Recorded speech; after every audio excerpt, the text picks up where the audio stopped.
Burası Milli Egemenlik, yani Yukarı Emeksiz dediğimiz ana caddemiz, ana arter caddemiz.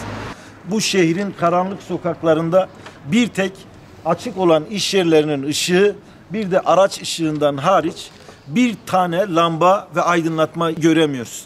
Özellikle billboardlarda şehrin ışıklarını beraber yakacağız diyenler, şehrin ana merkezi olan caddelerde bile ışıkların, karanlığın içerisine insanları boğdular. Şu şehirde gece yarısı vardiyadan gelen bir bayanın özellikle bu caddeden nasıl geçeceğini hiçbir şekilde ifade edemezler. Vicdan da kabul etmez. Ki bura ana arter cadde, bir de ara sokakları düşünün. Nasıl evine gideceğinin bir şekilde varın muhasebesini yapın. Korumalarla dolaşanlar bunu bilmezler. Her şeyi düzelttik algısı yapanlar daha bugün 8 ayda bir ışıklandırmayla ilgili bir çaba göstermemişler. Geleni gideni süslü caddelerde gezdirip biz bu şehri düzelttik demeyle bu şehir düzelmez. Bu depremden sonra bir çivi çakmadınız, çakmamaya da devam ediyorsunuz.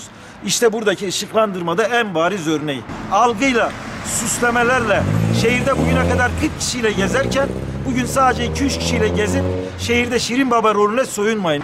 En basit ışıklandırmayı yapamayanlar biz olmazsak bu şehir ayağa kalkamaz diyorlar. Bir ışıklandırmayı yapamıyorsun, 8 ay geçmiş. Algıyı boş verin, seçim çalışması yapmayı boş verin, kişisel rantlarınızı boş verin, memleketi ayağa kaldırın. Kaldırmadığınız her süreçte elimiz yakanızda olacak. Bunları, doğruları bağıra bağıra söyleyeceğiz.